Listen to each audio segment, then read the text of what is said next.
Bonjour, bonjour Emmanuel.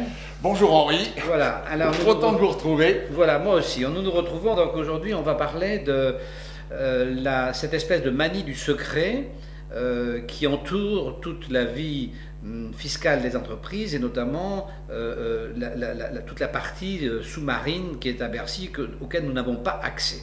Alors, je rappelle sur ce point qu'en réalité, nous devrions pouvoir avoir accès, puisque moi j'ai obtenu de la part de la Commission d'accès aux actes administratifs un document qui indique que le dossier fiscal nous est accessible. Simplement, on ne nous le donne pas. Et comme cette accessibilité est liée au fait que l'on peut occulter certains éléments qui seraient de nature à aider le fisc à découvrir des fraudes, de ce fait, finalement, on n'a accès à rien. Voilà. Alors, on va prendre votre exemple, Emmanuel, parce que je trouve que ce qui vous est arrivé, justement, est exactement l'erreur judiciaire, on peut dire les choses comme elles sont, liées justement à ce secret. Et c'est ça qui est très intéressant. Alors, je vais vous poser des questions sur ce qui vous est arrivé. Alors, on recadre les choses. Donc, vous avez été le créateur et le gérant d'une discothèque. Avec 3 associés. Voilà. Alors, cette discothèque, c'était un peu plus qu'une discothèque, puisque c'était en même temps un lieu de découverte de jeunes talents. En fait, à l'époque, ça a duré 20 ans, et à l'époque, c'était un peu elle a duré 25 ans, donc 20 ans de bons et 5 ans de mauvais. D'accord. Voilà. Alors c'était en fait un peu le temple du rock, c'est-à-dire que tous les jeunes gens qui ont aujourd'hui... Alors tout ça, ça se passe il y a... Elle a été ouverte en 86 et elle 86, a fermé donc tous ceux qui avaient 20 ans en 86, entre 18 et 20 ans ou 25 ans en 86, qui en ont donc maintenant... il s'en est passé 30 depuis. Oui, non mais... Tous ceux qui ont 50, 55 ans... 4-5 générations. Voilà, ont connu la locomotive, la loco à Paris, qui était un peu un temple du rock. Bien, donc quelque chose dans un monde très particulier, mais en même temps quelque chose de sain, quelque chose d'important. C'était pas, je veux dire, un truc glauque, une boîte de nuit glauque, c'était un espace culturel. C'était en plus destiné aux jeunes. Voilà. Un espace culturel autour du rock. Alors le rock, bon, ça a ses détracteurs et ça a ses amateurs, mais enfin c'est quand même une culture musicale, qu'on le veuille ou non, c'est comme ça. Alors, pour présenter cet établissement, quelques chiffres qui ne sont pas très compliqués. Le chiffre d'affaires annuel transformé en euros était de l'ordre de 5 millions. Il y avait 50 personnes au service de cette société et les bénéfices étaient de l'ordre de 500 000 euros par an que se partageaient les 3 associés. En salaire, voilà. C'est tout à fait officiel. Donc voilà les chiffres qui sont, ma foi, extrêmement simples. Effectivement, on a 50 personnes pour 5 millions d'euros, ce qui paraît normal, et on a un ratio de 10% de marge, qui est tout à fait normal, comme n'importe quelle entreprise. Là-dessus, donc, a lieu un redressement. Alors, c'est important de voir quand même ce qu'est ce redressement, parce que ce redressement, il est de 2,5 millions par an. C'est-à-dire qu'on dit à Emmanuel et à ses associés, voilà, vous dissimulez 2,5 millions par an. D'euros, hein, on parle en euros. En euros, hein, 2,5 millions d'euros par an. Enfin, vous fraudez. Vous fraudez, vous dissimulez, vous volez 2,5 millions d'euros par an. Donc ça veut dire que si on ramène à 20 ans, ça fait 50 millions d'euros à 3. Or, si vous voulez, avec cette théorie, on est arrivé tout simplement à faire fermer cette entreprise, à perdre les 50 emplois, à faire tout vendre, et Emmanuel et ses associés se retrouvent avec rien. Tout le monde peut comprendre que s'ils avaient eu 50 millions d'euros, ils ne seraient pas là, ils ne seraient pas avec rien. Non, donc ça veut dire que la folie des chiffres des services fiscaux est complètement démente. Mais cette folie, elle est rien par rapport à ce qui est arrivé. Alors, comment s'est arrivé tout ça? Alors, vous avez donc ce contrôle, vous êtes arrivé avec une violence inouïe. Donc, expliquez comment ça s'est passé au départ. D'abord, au mois d'octobre 95, il y a toute une série de perquisitions, parce que ça démarre comme ça, hein, il y a toute une série de perquisitions dans toute la France, donc 17 perquisitions à la même heure dans toute la France, qui nous concernent. Bon, donc on les perquisitionnait, les perquisitions durent plus ou moins longtemps, et à la fin des perquisitions, comme ils n'ont rien trouvé, ils repartent. Bon, ce qu'il faut savoir, c'est que ces perquisitions, 17 toute la France, ça fait beaucoup de monde. ça fait environ, grosso modo, on a calculé environ 150 agents du fisc, gendarmes et flics ensemble. Alors, ces perquisitions touchent uniquement des domiciles ou des lieux de travail, ou des domiciles de gens qui travaillent à la discothèque. Oui, ce sont absolument. des perquisitions qui sont ciblées exclusivement sur la discothèque et ses employés. Plus nos coffres-forts, on avait des coffres à la banque. D'accord. Ils n'ont rien trouvé dedans, il n'y avait rien. D'accord. Donc, voilà un contrôle fiscal qui commence, on ne peut plus violemment. C'est une énorme opération. Il faut bien se rendre compte que c'est non, mais je ne veux pas vous couper, mais c'est une énorme opération. Il y a très peu d'opérations de cette envergure. Je veux dire, quand il y a une opération comme ça, on le voit dans les journaux partout, c'est un réseau criminel extraordinaire qu'on attaque à leur hache le jour donné. Voilà. Alors donc la question que s'est posée Emmanuel, la question que se pose certainement la plupart d'entre vous, parce que si vous regardez ce blog, c'est que vous avez des problèmes avec le fisc, la question que l'on se pose tous, c'est pourquoi ils sont venus chez moi? Alors, et là, c'est là que le fisc répond, ah mais on n'a pas à vous le dire, parce que ça ne vous regarde pas. Alors, et c'est là que nous, on dit non, ça c'est pas possible, il doit y avoir une transparence. Et là, on va démontrer que le motif est on ne peut plus malsain. Alors, qu'est-ce qui s'est passé? Mais Emmanuel ne saura que beaucoup plus tard, puisque le document qui est là, que vous pouvez voir sur le blog, sur le billet qu'Emmanuel a mis récemment, puisqu'il est en pièces jointes, ça s'appelle un blanc. Alors, ce blanc, c'est un document qui est fait par les renseignements généraux, par la police, et qui est un document occulte. C'est un document qui n'existe pas. Qui n'est pas censé exister. Qui n'existe pas. Donc, ce document que nous avons, que vous avez... qui est accessible sur le blog, ce document qui est officiel puisqu'il n'existe pas mais il est quand même signé, donc là on est sûr qu'il est vrai, eh bien, ce document il a quand même quelques caractéristiques qui sont tout à fait assez extraordinaires. Donc je vais vous en dire une ou deux parce que très rapidement, d'abord l'intitulé, ça s'appelle « Relations entre des groupes criminels chinois de Hong Kong et le membre du milieu français ». Le milieu c'est lui. C'est moi, hein. c'est moi.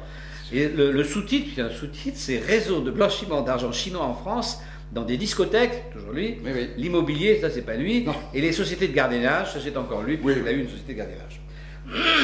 On voit apparaître un monsieur Shen Lun Ye, qui a un passé douteux, dit ce document, qui est un personnage tout à fait épouvantable, puisqu'il apparaît comme en le France, représentant de la société Hua Gung Young, qui est responsable de la Sun Ye-on, l'une des principales triades de Hong Kong, spécialisée dans le racket, le jeu et le trafic d'héroïne. Alors, Hung essaie actuellement d'investir de gros capitaux en France. Alors, Lun Ye, c'est un garçon, un jeune homme que rencontre Emmanuel, donc qui était architecte, c'est ça? Qui a failli être architecte, puisque lorsque nous nous sommes rencontrés, il lui manquait la dernière année. Bon. Et on a commencé à travailler ensemble, et il a trouvé que ce que l'on faisait était plus intéressant que de continuer ses études d'architecture, et donc il a laissé tomber. Voilà. Donc il était étudiant quand je l'ai connu. Voilà. Donc un étudiant tout à fait ordinaire, devenu par le miracle du blanc, un des piliers du monde mafia chinoise. De la mafia chinoise. Bon. Donc ce monsieur Lunier, il a une tante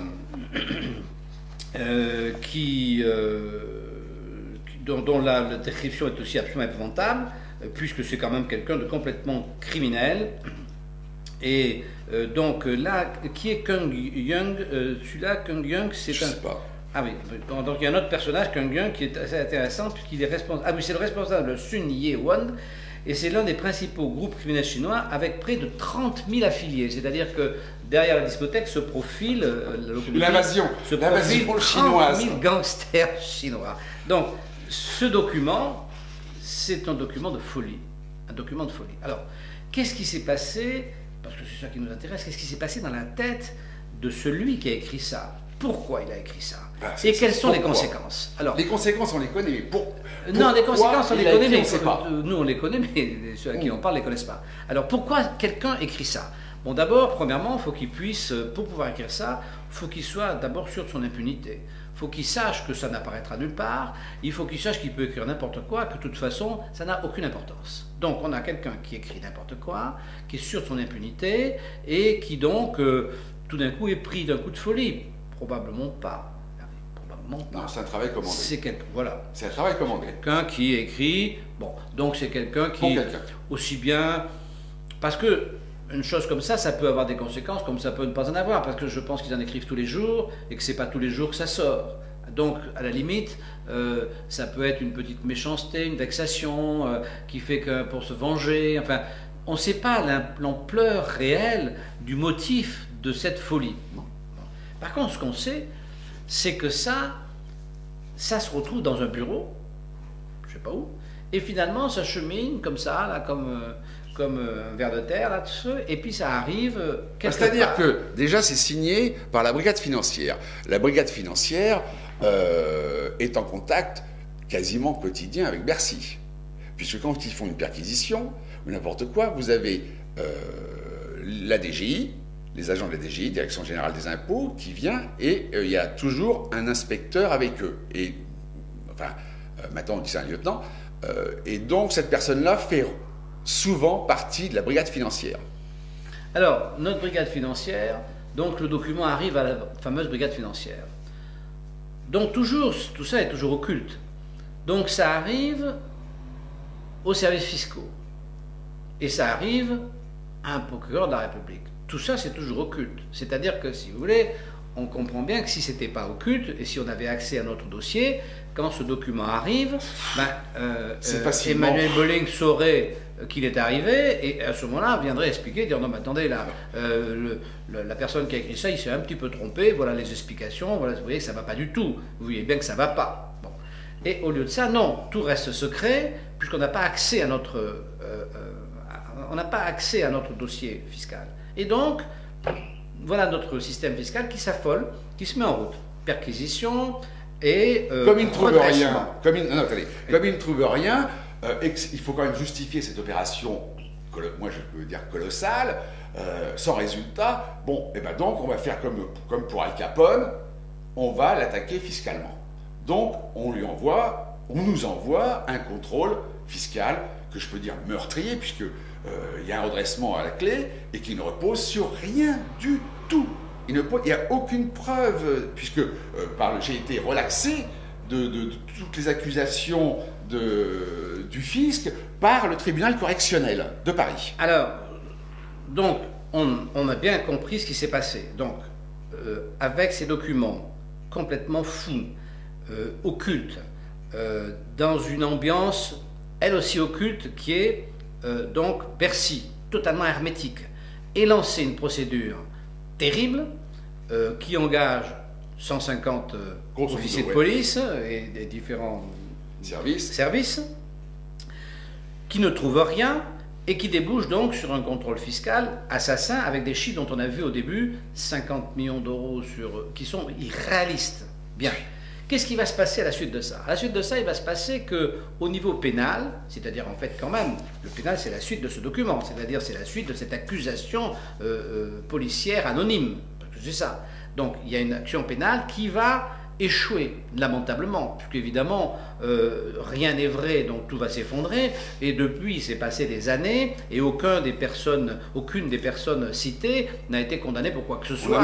Même pas la moindre petite garde à vue. Voilà, ouais, pour quand même les plus grands criminels de la place de Paris, c'est fort. Hein. Même pas un excès de vitesse, pour vous dire. Quand même. C'est des gens bien. J'ai eu un excès de vitesse. J'ai eu un excès de vitesse, Bon.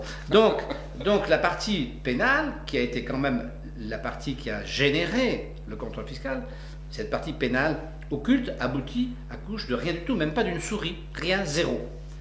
Mais la partie fiscale, elle reste, parce que la partie fiscale, elle va suivre le chemin du tribunal administratif. Alors là, pas de problème. Tribunal administratif, pas de problème. Le fisc est conforté dans ses redressements, à un moment donné quand même, sous la pression du pénal, il y en a la moitié qui saute, mais ça fait rien, ça perdure, et ça fait vendre la discothèque, et ça ruine les trois associés. Donc ça veut dire qu'à partir d'un document complètement dément, complètement ridicule. On a 50 personnes à la rue, 3 associés ruinés, et voilà, bilan du système fiscal, et ils n'ont rien récupéré, puis comme de toute façon ils sont ruinés, ils récupéreront jamais rien, même s'ils laissent la dette sur le dos de ces gens qui finiront leur vie avec cette dette. Donc cette affaire, qu'est-ce qu'elle démontre? Qu'est-ce qu'elle démontre, Emmanuel? Elle démontre que elle est énorme, donc elle est assez intéressante, mais elle n'est pas unique, elle n'est pas rare, elle est de tous les jours. C'est tous les jours que les gens sont contrôlés parce que il y a eu une dénonciation calomnieuse fausse, parce que il y a eu un rapport complètement bidon. C'est-à-dire que, si vous voulez, ce qui met en route Bercy est occulte. Exactement comme ce qui mettait en route la Stasi était occulte. Chaque fois qu'il y a une oppression, la mise en route de la sanction, de la condamnation liée à l'oppression est toujours occulte. On ne voit plus. Donc, est toujours occulte. Donc, si vous voulez, nous nous battons, et c'est partie des choses que nous voulons défendre, nous nous battons pour qu'il y ait une transparence, pour que notre dossier fiscal, qui est un dossier transparent, l'État est notre associé. L'État n'a pas de raison d'être notre ennemi, nous ne sommes pas l'ennemi de l'État. Donc, un associé doit être transparent par rapport à l'autre. Les associés doivent être transparents. Si l'État a la prétention d'être X% de nos entreprises, plus de 50% aujourd'hui, 60-65% de nos entreprises, 70% de nos entreprises, même peut-être 80% de nos entreprises, il se doit d'être transparent. Car nous ne pouvons pas travailler sans transparence. Et là, cette affaire est la preuve, et c'est pour ça que je suis très heureux de travailler aujourd'hui sur ce sujet avec Emmanuel. J'aurais préféré ne pas vous rencontrer. Hein. Oui. Je peux dire. Ça aurait été dommage. C'est vrai, mais bon, je serai toujours à la tête de mon affaire. Oui, ça c'est sûr. Bon, mais si vous voulez, donc nous avons, alors nous sommes présentés comme des dissidents, nous sommes toujours, et donc nous avons des combats. Alors, parmi ces combats, il y en est un qui est important, c'est la transparence du dossier fiscal. Le dossier fiscal doit être à Bercy, nous devons pouvoir y avoir accès. Nous ne devons pas avoir accès à ce dossier fiscal comme les Allemands de l'Est ont eu accès à leur dossier de la Stasi, c'est-à-dire après que le pays se soit effondré, après que ces gens aient assassiné économiquement et socialement, parce qu'on n'en était pas aux assassinats physiques en Allemagne de l'Est, après que les gens aient été broyés, ils ont eu accès à leur dossier et ils se sont aperçus de la vacuité et du ridicule de ces dossiers qui étaient tous sans exception ridicules. Eh bien, je pense que notre dossier à Bercy, si l'on veut que chaque entrepreneur ait un dossier dans lequel on puisse expurger le ridicule... Oui, on saurait ce qu'ils nous reprochent, voilà. Et on pourrait se défendre tout de suite. Voilà, et ça ne changerait rien à leur possibilité de nous contraindre si nous faisions une faute. Le fait qu'on sache la faute qui nous est reprochée ne va pas faire disparaître la faute si elle a lieu. Donc ce secret n'a aucune utilité. Il n'a qu'un inconvénient, celui de donner une apparence de vérité aux choses qui sont dans le dossier, puisque personne n'a pu les contester. Voilà. Donc nous sommes contre, et délibérément contre, la manière opaque dont intervient Bercy dans la gestion de nos dossiers fiscaux. Et nous revendiquons la transparence de la gestion de nos dossiers fiscaux. Nous sommes d'accord? Complètement. Bien, alors ça sera donc au revoir pour aujourd'hui. Et viva Zapata. À bientôt.